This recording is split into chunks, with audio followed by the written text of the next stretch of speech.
We're going live. Okay. Hello, everybody. Welcome to our live demo this evening. Very excited for this one. If you are new to our YouTube channel, my name is Anna, and I am your host this evening with Etcher. We do these awesome live demos for you guys about every day now, and we are excited to have Mike Brennan here with us tonight. We will be showing you a demo using Procreate and creating a loose portrait painting. It's going to be super awesome. So I'm not going to blabber on too much, and I'm going to let Mike take it away from here. Go ahead, Mike. Awesome. Yeah, thanks so much. So I'm excited to be here tonight, and I just want to let you know just a little bit about me quickly and let you know why I'm doing what I'm doing tonight and trying to show you how to do this loose portrait in a digital setting. For me, a lot of my artwork earlier on was always about trying to get really tightly rendered and really have a lot of control and have things be as like photorealistic as possible. And it was always a frustration for me. And although I always leaned into that, there was always something inside of me that felt like there was another way for me that felt more intuitive and felt more aligned with who I am and what kind of work I want to do. And so over years of just showing up and putting the work in and embracing this journey, I came to this place where I could finally say, you know what, I can embrace my mess. And that's really what it became. Was I said, I like to be messy. And so instead of trying to fight against that, what if I embraced that? What would that look like? What would my art look like for that? And so I decided that I was just going to go for it. And a lot of things like splatter marks and loose lines and quick just strokes would be part of my work. And so that's the more I found that I embraced that, the more confident I found that I was in that, and the more comfortable I was in that. And so for tonight, what I want to show you is just some of the things that I do now on a daily basis in creating my art. And the point of it isn't to have this finished piece that looks exactly like what I have, or to mimic every single thing that I have going on as far as mark making and splatter marks and things like that. But rather, it's to get comfortable with being loose. It's to embrace your own mess, whatever that looks like. And I think the more that we can push into that, and this is going to be hard for a lot of you who may be perfectionists, I realize that on the front end, okay? But the more that we can learn to embrace that, the looseness, there's a certain confidence that comes in making a quick mark and not second guessing it and not going over and over and over and erasing and just beating the thing to death. It's really about getting instinctual about the work that you do and how you approach it. And so that you can start producing some work that you feel really confident about and don't second guess. And so again, for me, that's been my journey, is just trying to embrace more and more of this. So in light of that, I also want to just point out one thing. This is not going to be a like drawing tutorial as far as, here's how we're going to shape the head and put proportions in and all that kind of stuff. I'm actually going to use some photo reference that I have available. I put that on a separate layer and use that as a guide. And so, there are some people who are very, traditional thinking, and they're like, you need to do everything from scratch. You need to make sure that everything is, is approached as a draftsman. And so for me, my goal is different. My goal isn't necessarily to have this perfectly drafted drawing, but really it's for me to express. It's for me to embrace that looseness and also to have fun, to play with color and to experience this drawing and this painting digitally in a way that brings some life and some energy. And so there are some shortcuts and hacks that I use along the way. Sometimes depending upon the amount of time I have, I may do something from scratch, if you will. And there are other times where I'm using other methods. And so I don't want you to get hung up on that. And that also may be for some of you who struggle with this. Maybe you're just beginning, or maybe you feel like you're always telling yourself that you can't draw proportions well. Your drawings are always really wonky looking. I want you to just set that aside for right now. Don't worry about that. And if you're going to do this alongside of me or do this after the fact, use the reference that I provide, use the layers, and embrace whatever shortcuts that you need to be able to get into the process. Because again, this is about being loose. It's about having fun. Okay. We want to have a lot of fun here tonight. Okay. I like to do things that are fun. So we have to have lots of smiles and lots of splatter marks. Okay. And they're digital. So, it's not like you have a lot to clean up. So I just want to start. I'm going to share my iPad here. And I'm going to share with you some work that I have. And just so you can see some examples of some of my portraits. Let's see. I did this before and didn't have a problem. Let's see. Oh, here we go. Okay. Talking and doing at the same time can be difficult. Exactly. Exactly. So here's just an example, a couple examples of some of the portraits that I've done. And these are using various techniques and various tools within the program Procreate. The idea here is basically to, again, just get loose, have fun. And for me, I'm going for a certain likeness of some of these characters. This is Rey from, the latest trilogy of Star Wars. And so doing things where I'm using color combinations that help things pop. I'm looking for opportunities for contrast and texture, things like that. So you'll see a lot of that in my work. Here's another one that was a portrait that I did that was actually part of a book that I released last year, which is about the pandemic. Basically, it's pandemic pop culture portraits. It's just a series of these pop culture kind of little snarky sayings and funny things. And it's Harry Potter and the Chamber of Sanitizer, right? Because we're all living with sanitizer right now. So again, it's just fun. It's getting energy. It's getting an experience while you're doing it, and then what you want to leave people with. Any Breaking Bad fans out there, Walter White. Again, really enjoyed even the color combinations, a lot of the texture that you'll see along the hat, and just mark making. How can you convey something without overdoing it? And then kind of a very different type of style, but still keeping within the splatter and the looseness. Ella Fitzgerald, any jazz musicians out there or fans. Again, using some different tools to get other textures for that. Here's another one that's more of, this was based off of a movie still and a gangster related movie. Just wanted a certain tone to this in the color choices that I used. And again, just keeping though within my style. And then lastly, this is something that I've gotten a lot of mileage out of. This is my Jeff Goldblum kind of color block. And this is a whole style unto itself that I've done a series on. Robert Downey Jr. and a whole bunch of other portraits in this style. And again, just having fun, looking to see how can I use all these techniques that I've just been getting comfortable with and experimenting and playing. So that's some of the artwork that I've done in the past. And now I want to open up, and this is what I have shown for tonight's artwork. This is the final product, if you will. And the thing that I want to just point out here is a couple of things. One, you'll notice that the flowers on the head, right? They're not rendered, so that you see every little petal. You don't see a lot of detail, but you still get the idea of what it is.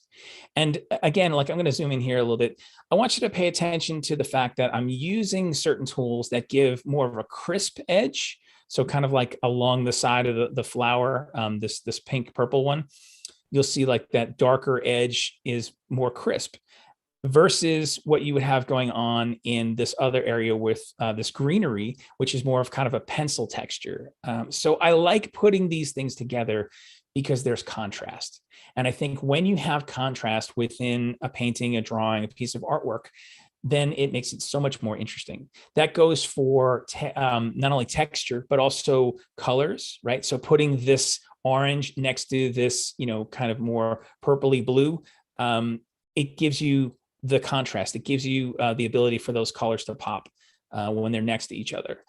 And so I'm always looking for opportunities to introduce variety in what I'm doing. Make sure that there's contrast, make sure that there's texture, make sure that there's, for me, I like bold colors. Maybe your color palette is a little bit more muted. That's fine. do whatever is comfortable for you and whatever it is that you want to express in your artwork.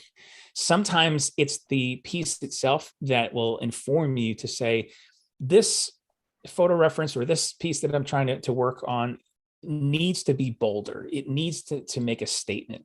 And so you're going to choose colors that are much more saturated, bold, vivid colors. There are other times when you want to convey a different feeling. Maybe it's something that's sadder. Maybe it's something that's softer. And so you're going to go with a more muted color palette for that. That is up to you and what it is that you want to create in the experience and in the energy of it. But just know that those specifics are all up to you. And the things that I'm going to talk about right now, you can interpret through those lenses of whatever you feel comfortable doing. So I'm going to turn this layer off here. And what I'm going to do is I'm going to put, I started this piece here, just giving some context. So again, using some different tools that give a little bit more of like a brush pen. And so there's a little softer edges. And what I'm going to do now is I'm going to go on and I'm going to turn on that layer with the photo reference. And you'll notice here in Procreate that you have a whole lot of layers. Typically, I would go and try to name some of these layers depending upon how quickly I'm working. A lot of times I'm diving in and it's like, madness. If I had actual paint before me, there would be tubes of paint everywhere. There would be, just chaos all around me because that's how I like to embrace my mess.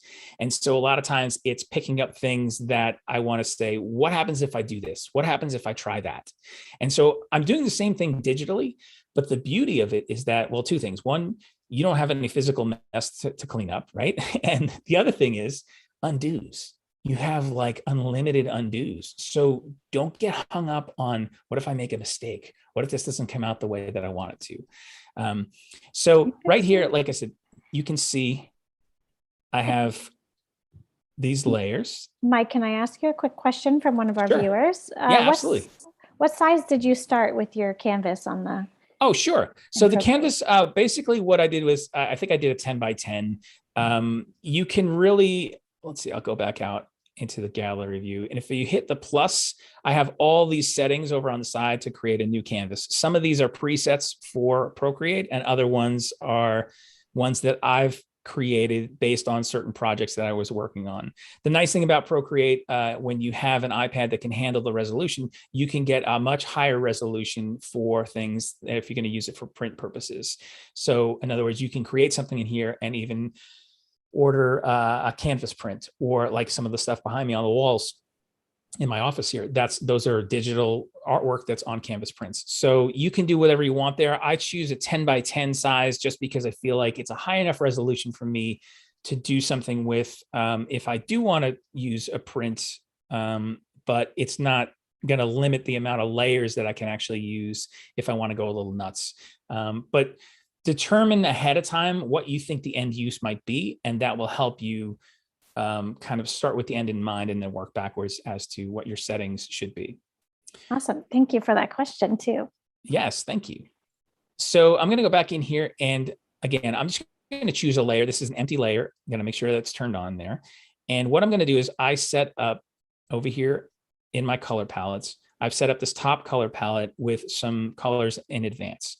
There are some color palettes that come preloaded. There is a way to actually add a color palette based on, say, a photo that you really like the aesthetics of, or say there's something that you found online where you're like, I really like the color scheme on this.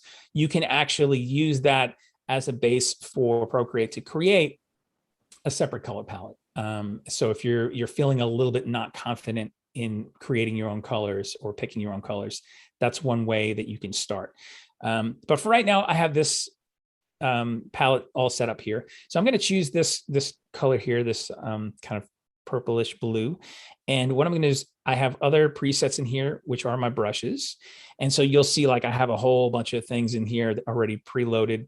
Some of the stuff comes with Procreate. Some of these other ones are ones that you can either purchase or that sometimes you can sign up for somebody's newsletter and they'll send you some free brushes. If you just Google Procreate free brushes, you'll find a ton of them. And I suggest just load some and then start to play around because you'll get to see what they do and how they function. So for this one, I'm going to go with this brush pen at the top. You can click on that and you can make all sorts of adjustments if you want. Typically, I just leave it alone because I'm not really looking to get into the nitty gritty of refining a brush. I want to just use it as is.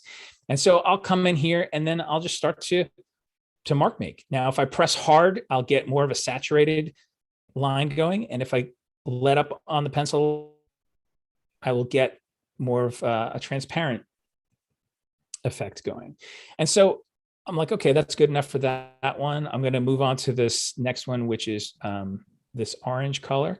And now I want to change, I want to say like, maybe I want to do this elder pen, which is more almost like a cartooning type of pen. And so again, I'm going in here and I'm just doing this really quickly because I just want to get some marks down. I want to be able to get some maybe outlines that I can use. And I'm continuing to just move my way around and give it some form that I can go back to. So you're not worrying about the details as much in this point? Exactly. I'm not worrying about the details of that. I really just want something that's going to give me an area that is an indication of, what it is that I'm trying to convey. So I know that this is, greenery that's going on here. And I see another one over here. And so again, I'm really just trying to be as loose as possible. I'm not overthinking it. I'm just getting in there and I'm using the photo as my reference.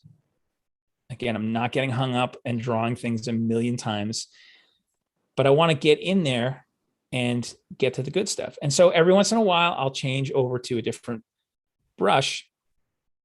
Oops. See, sometimes you make a mistake and it's too big and you just undo it. So what I did is I double tap the screen and that basically is your undo. And so I'm trying to just indicate my areas. And I'm not going to do every single one. Like, see, there's a little piece of a flower up there still that's orange. I'm not going to go in there and do that.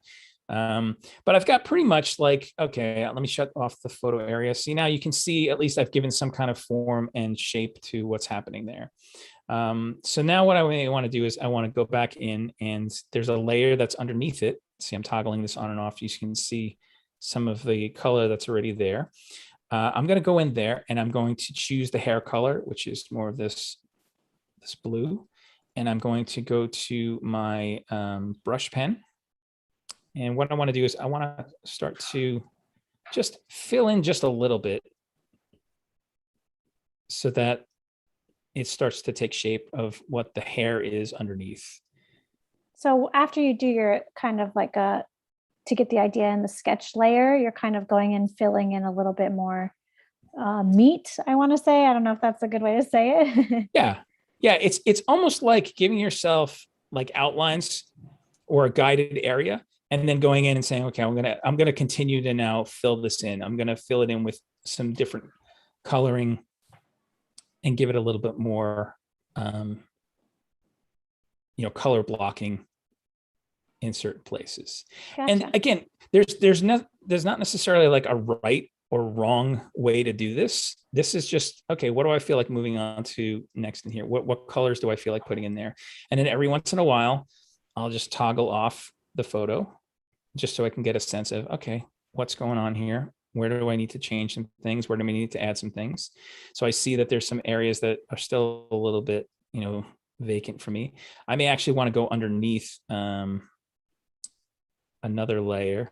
And so sometimes you have to figure out, okay, which layer am I working on, right? So toggle stuff on and off to always look at, to make sure that you're working on the right layer, because it's very easy to accidentally draw over something that you didn't intend to. So I just added a layer that's underneath this other main layer, right? Because right now, some of the coloring that I did here, this coloring, I actually would like to be underneath this main layer of where I added some. You can also make sure that you turn your layers back on so you can draw on them. Procreate's really good with that as far as giving you some heads up of going, hey, you're being an idiot. Don't forget to do this. So again, I am just going in here and just having fun with it. Continuing to add some coloring and filling some things in where I want. Now, I don't necessarily want to fill in every single one, so I may go over and I may switch up for a texture thing, right? So inside this flower here, I may want to add a little bit more texture like this, as opposed to just continuing to fill everything in with that brush pen. And again, playing around with the brushes kind of helps you decide what texture you're looking for, what kind of. Exactly. And so I would always suggest, if you're not sure what something is, like say this is a set that I put together for this demo. But let's go into, let's see, I have another one that's down here, imported. These are like a gazillion different ones that I have on hand. And I'm like, I wonder what it would look like if I had, there's a whole bunch of splatter things there, but let's say like this one, this Inktober one. Now, what I'll probably do is here, I'll add a new layer. So this way, if I don't like it right away, I can just get rid of it. But I'm like, what happens if I do this? Oh, I like how that actually feels. It's like a messy brush, yet it's very, it's very opaque. And so I'm like, maybe I kind of like that. Maybe I want to leave that. And it kind of mirrors what I did with the ear on the other side here a little bit. And it picks up the orange and out of the flower. I can determine whether or not I want to keep that later, but I can just turn it off if I'm not really sure. But again, that was just me going like, hey, I'm going to play. I'm going to experiment. What happens if I choose this brush? What happens if I do that? What happens if I, pick a different color and put it on a different layer? So it's just have fun with it. Experiment and play as much as you can, because that's how you learn. That's how you figure out, oh, when I use this tool, this is what happens. Now that I know what that is, I can use that on purpose. But if you don't give yourself the ability to be free and to play and experiment, then you're not going to know. You're going to be too uptight, and you're going to want to get in there and make everything perfect from the get-go. Take that pressure off of yourself. Trust me. So it's all about having fun. Yeah, exactly. So I've got some of this happening here. Now, the other thing I tend to do is, you'll notice, like say, like the eyes, they look a little hollow right now. There are some other little details that I want to add just a little bit more to. So what I'll end up doing is, on a top layer, I'll turn these other ones off. And I'm going to put my reference back on. Actually, I may end up, I'm going to leave this one on just so I have a little bit more references to what I drew. And I'm going to go to black, and I'm going to go back to my demo brush, and I'm going to pick this studio pen, which gives kind of a nice smooth when I have the layer turned on. Sorry, it was selected.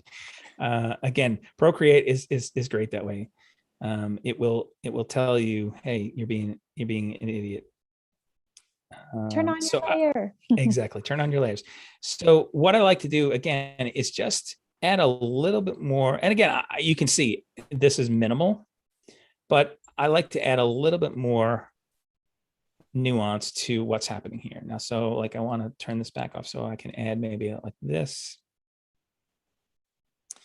So you're kind of just deciding to create like your style on this photo and kind of have fun and play with the brushes. Exactly. Right. So let's see. Amazing. Let's turn this off, and I'm going to make sure I got all those on. Okay, so that's looking a little bit better. See how just even that little bit of black line gives it a little bit more form, and you can adjust it wherever it need be. So one of the other things too I like to do is, after I've added in a little bit of that, because I don't necessarily want it to look like a coloring book per se, but I want it to have a little bit of form. I'll go back in also. We take a little dab of white, and I will also just maybe make this a little smaller and press a little harder, and I give it a little white in the eyes, and that will make it more alive, because when we see that highlight in the eyes, that tells us like that there's life there. It's not this flat thing, and that's what we always look at when we look at portraits of people. We look in the eyes, it's the windows of the soul, that says, right? So I'm feeling pretty good about this so far. There's maybe some other areas that I want to go in, and I want to add a little bit more on the bottom where there would be some clothes indicated. So I'm going to go back to my brush pen. And Mike, just so you know, we're about 20 minutes in. Okay. Just so you're aware as well. Great. And so I'm going to just add a little bit here. Again, it's just indication. You don't have to go nuts with things. Have fun Can with you it. also feel like change the colors, or do you do anything differently to change it up a little bit? I mean, being when I'm looking at whatever the photo reference is. Yes, yes. Yes. So I will choose whatever I happen to be in the mood for. If I want to also make sure that I'm keeping certain colors within the thing as a whole, because if I've used this, kind of maroon color down here, I've also used it up where these flowers are up top, so that there's a little bit more balance going on. And I'm not overusing one particular color, but I'm also not so all over the map that it doesn't seem like there's any connection as a whole within what's going on in my painting.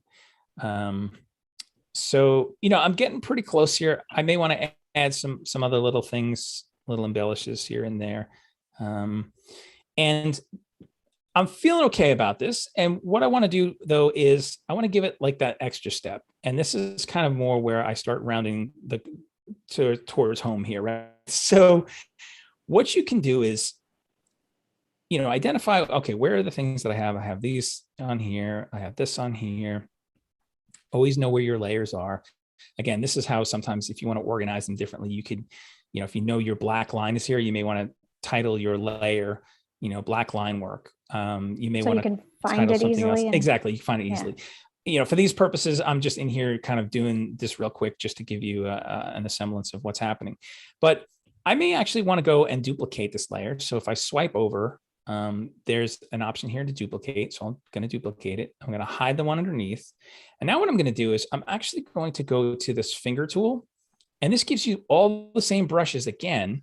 But this time, instead of it being like a brush, it's actually like a finger, so that if I want to smudge something or I want to get some kind of effect, I can just brush over it. And you see what happens is it pulls color out from whatever area is on that layer that I'm on and gives it that nice splatter effect.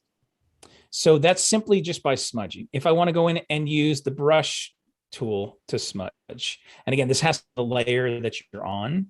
So say I want to like soften this edge here. I can go over it and notice it's like almost like dropping some water on it. So it's like a wet material. That's so cool. If you pick certain areas, and again, use this like you would spice, right? You don't want to eat a whole meal that's all spice, because that would be just gross.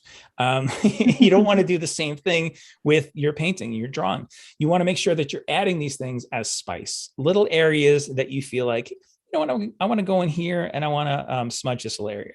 So like this filled in area here, right? Maybe I want to take some of this and I want to bring it out a little bit more. I did that a little bit already in this area previously. And so I'm just kind of going around it like strategically, where can I do this so that it looks like a little more analog as opposed to digital? It's those, quote, mistakes that might happen if you were using traditional materials, where all of a sudden you placed your hand on something and you got it smudged and you're like, oh no, I just ruined it. That's actually what's adding some character to it. I'm going to go in and add actually another layer. And then what I'm going to do is I'm going to go to my brush. And this is one of my favorites, is these little like fleck marks and these ink drops. I'm going to go in and I'm going to choose, say, like this green, and I'm going to come over by this greenery here. And I'm just going to kind of fleck it out a little bit and just add to the noise. And that's so satisfying. It is. And again, the nice thing is that if you feel like you overdid it or you feel like you don't like it, you can either simply just turn the layer off to see, maybe I want to do something different, add another layer, try something else, or just undo it. I want to go in here and I'm going to hold down with my finger and sample. You can sample colors that you've already put down. So like if you don't feel like going over here to your palette, or maybe there's like a certain opacity of it, right? Like that I want, I could just sample it. And then I can, again, just throw some paint around, right? That's so fun. And so you can see very quickly, you start to get a little bit more life and energy in this.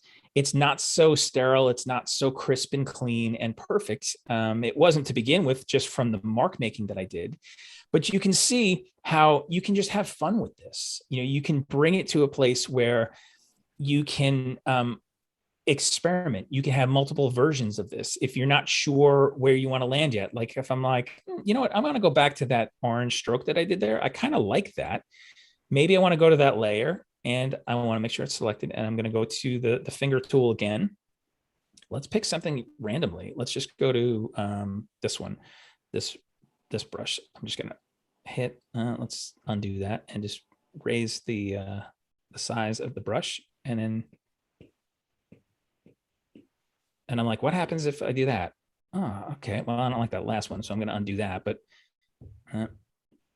and so I'm just experimenting. That's so cool. Playing. Yeah, it's like you could just have fun with all the different brushes and until you Exactly. find your own kind of uniqueness to it.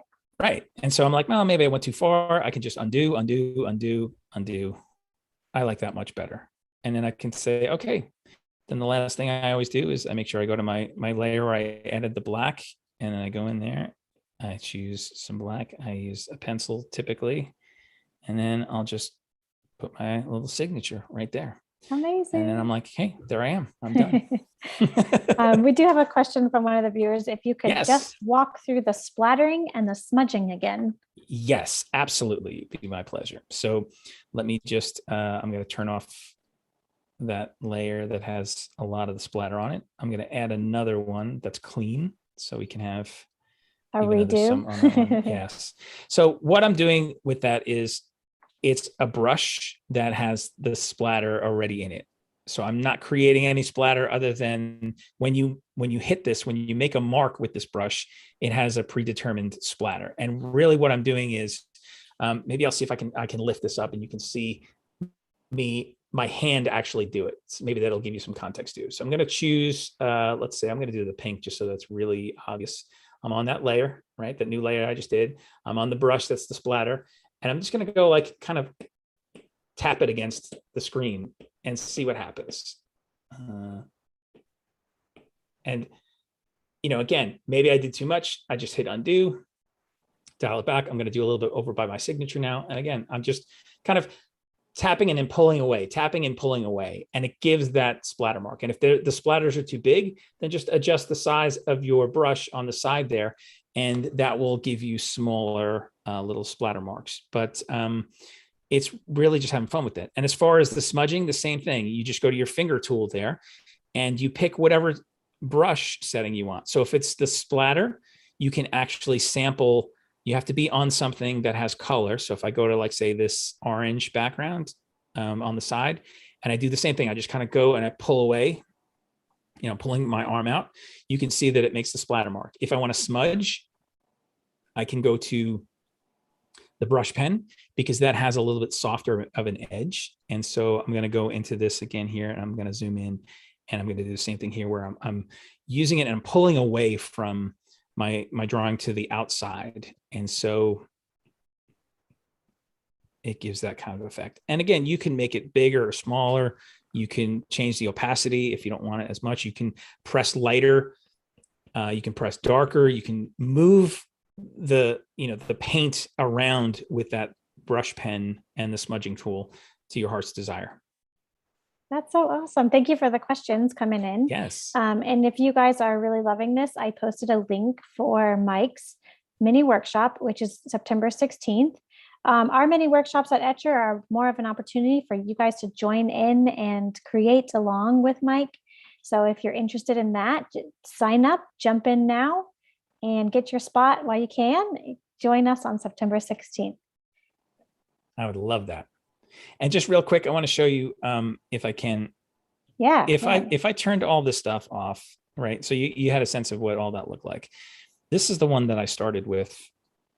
You know, it doesn't have the orange in the background there. It has blue here.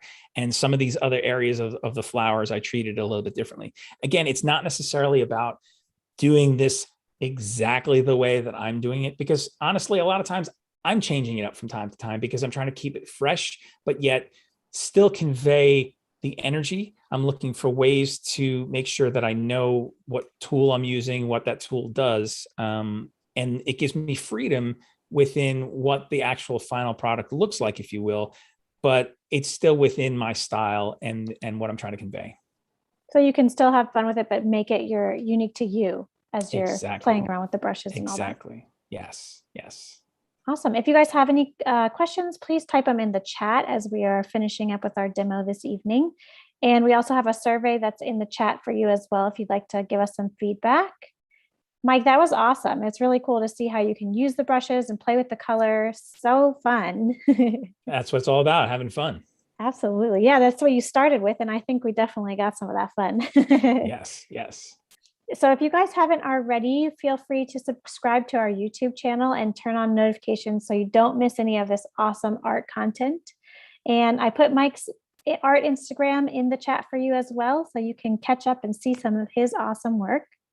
We have another demo coming up tomorrow, September 2nd at 10 a.m. Eastern Standard Time with Marco Novo. And that is a watercolor demonstration. So jump in if you want to see some of that tomorrow. And there's another question, Mike. So Sure. I'm going to pass it along to you. Okay. Could you please tell us where the finger tool is and show us so they understand how to get to the splattering and smudging? Yes. So it's at the top of your bar here. So if you look at the very top where I'm going to select, see that it's the third one over from the right. I just selected the finger tool. This shows you all the brush settings, the same as you would if you were in the paintbrush. But the difference is it's not the paintbrush, it's the finger.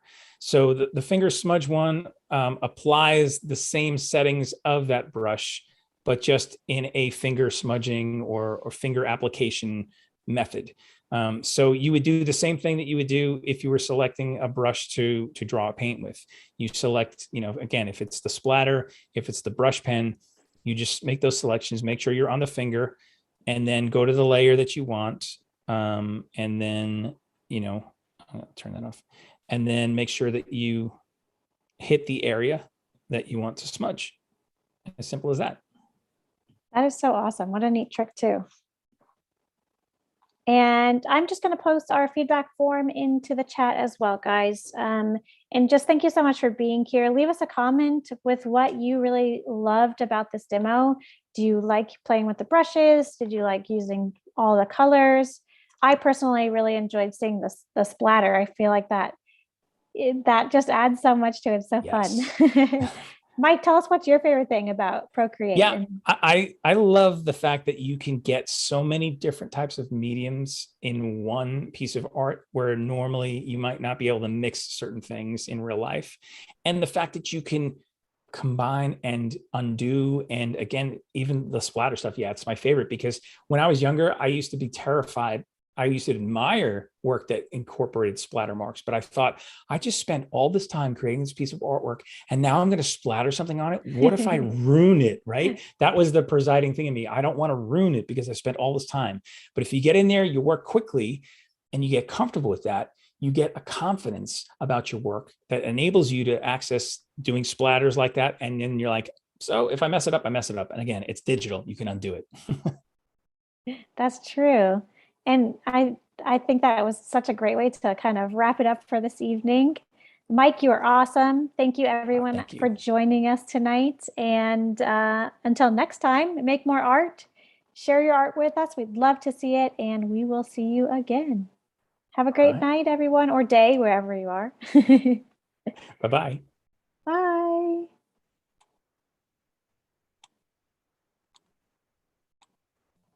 And that was so